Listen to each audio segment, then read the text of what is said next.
The 1st of January not only marks the beginning of the year for the whole world, but is also the Independence Day of the Republic of Sudan. Now, with me today on this occasion is His Excellency Khalid Musa, the Ambassador of Sudan to Rwanda. Your Excellency, thank you for taking the time to speak to Rwanda Television. Thank you very much for RBA for conducting this interview. Now, as we begin, let me first ask you, what does this day mean to the people of Sudan this year, given the current situation in the country? Sudan was the first country in sub-Saharan Africa to gain its independence in 1956. Before any African country realized that point. That also brought responsibility for Sudan to continue supporting the African liberation movement all over Africa and to provide support as a foundation member of the African Unity Organization before, and other African institution was one of the leading country to promote Pan-Africanism and to give support for African liberation movement all over. This is the 70th anniversary that we're celebrating today as a leading pioneering country in independence in sub-Saharan Africa. Regardless of this anniversary and celebration, Sudan today is facing a lot of challenges in terms of territorial integrity, maintaining sovereignty, and also maintaining the course of social, economic, and political development in Sudan. Regardless of these challenges, Sudanese people are steadfast to continue their struggle to maintain their independence in letters and spirit, to fight for their sovereignty, for the independence of the country, and to give Sudan the right position that it deserves at the regional and international context. Sudan is appealing also to all African people, African government, to support Sudan at this crossroad while we are celebrating our independence, the 70th anniversary of independence, but also Sudan needs your support, your voice to realize peace, stability in Sudan, and to give support for Sudanese people also to achieve their fully independence meaning of the country. And specifically now to the Sudanese people back at home and also those in the diaspora, specifically those here living in Rwanda, what message would you give to them? The only message is about hope, persistence, and resilience, because this is the main principle that we are fighting for, to maintain our territorial integrity, to maintain our independence, to maintain our sovereignty. Sudanese people will continue their struggle for stability, peace, and development in the country. We need every Sudanese all over the world in general and Rwanda in particular to pursue their own objective, whether they are students to finish their study, whether they are businessmen and women, whether they are any affiliation that they are doing in Rwanda, is to achieve success, is to support Sudan, and to give Sudan their utmost best for peace, development, and stability.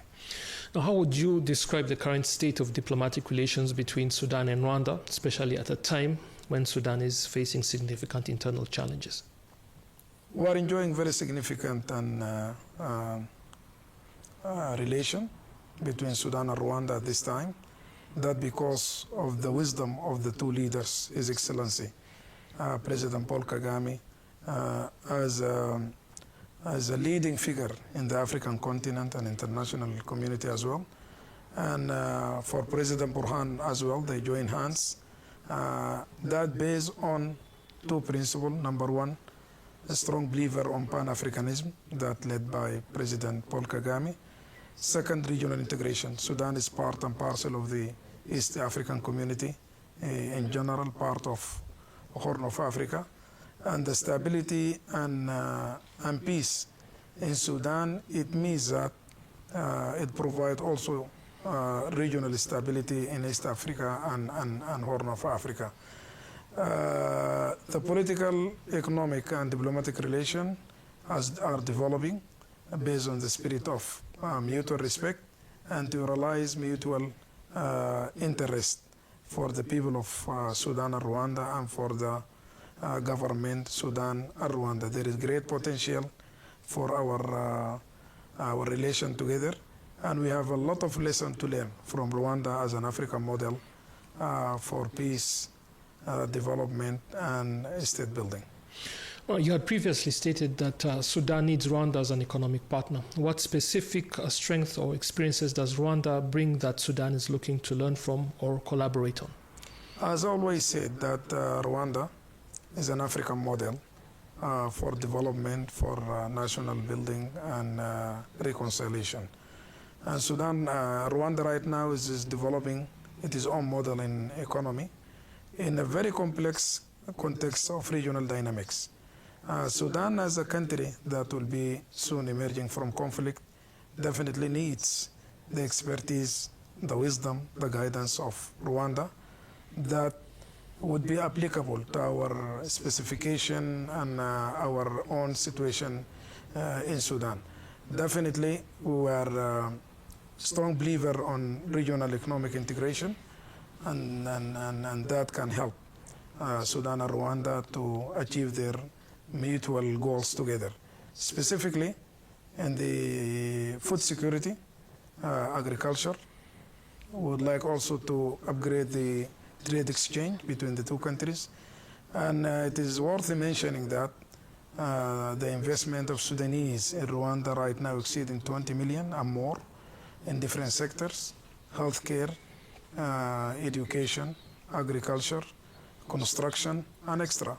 There is a lot of expertise from Sudan are working here in different fields that also can contribute positively in the development of Rwanda. And in return, we need Rwanda as also, not just as economic partner, but also as a peace partner, because Rwanda also is a peacemaker in the region and a strong voice for African Pan-Africanism. If we were to go into the specifics of that role of Rwanda as a regional, at a regional and international level, that role, how do you see it supporting the peace efforts or dialogue in Sudan? Rwanda as a peacemaker and a stabilizer in the region definitely has a role to play at the regional context and continental context. The leadership of His Excellency Paul Kagame, the president, can contribute a lot within the African Union, definitely, or in bilateral basis, because Rwanda as a peacemaker in the region has a lot of experience, has a lot of accumulative expertise to provide the peacemaking advices and guidance. And more than that also, we need the leadership of His Excellency Paul Kagame within the African Union to advance not only peace in Sudan, but peace in the whole continent, definitely. Sudan is playing a pivotal role at the stability of Horn of Africa and East Africa. We are afraid that the conflict of Sudan might spill over to the neighboring countries that will harm the mutual interest of the East African community for sure. So by looking forward for Rwanda as an economic partner, a peace partner, Rwanda can play a leading role within African Union to advance peace agenda in Sudan for sure. And finally, Your Excellency, looking ahead, how do you envision Sudan-Rwanda relations 5 or 10 years from now, and what steps are needed today to achieve that vision? As long as we have this commitment from the leadership of the two countries with a clear vision that we can, Sudan and Rwanda can set up a good example of cooperation in different fields. There is great potentials, definitely, for this bilateral relation. I could envision this relation within next 5 to 10 years based on 3 pillars. Number one, we would like to attract more capital from Sudan to invest in Rwanda. Rwanda right now is adopting a transformative economy that Rwanda would like to be like a hub in different fields, services, financial services, education, and hosting international conference that based on its very rich experience in peacemaking and African model for reconciliation. Definitely this will be one of the main pillar. Second, right now we have more than 6,000 Sudanese people living in Rwanda peacefully, enjoying life here, contributing positively as well. But in terms of education and cultural exchange, more than 3,500 students. The cultural exchange and scientific cooperation and academic cooperation definitely is one of the fields that we cooperate together. Third, Sudan has a real expertise in agriculture that is willing to contribute also to upgrade and develop the agricultural sector for cash crops, for base export also items on this. Finally, the industry and services. Sudan also would like to have deep relation, institutional relation between the two countries on banking, financial services, and industry for sure. Sudan has set up a small model of factories here in Rwanda that will be like the beginning of this journey. I'm hopeful, I'm damn sure that the potential of our relation has a bright horizon that we work together to achieve together, not just for Sudan and Rwanda, but also an example for how African countries can cooperate together for regional integration and to serve the best interests of the people of the two countries. Ambassador Khalid Musa, again, thank you for taking the time to speak to Rwanda Television. Thank you very much. Happy New Year to Rwandan people. And also, congratulations for the Sudanese people for the 70th anniversary of the independence. Struggle will continue. We will achieve peace, stability, and in Sudan with the partnership of Rwanda.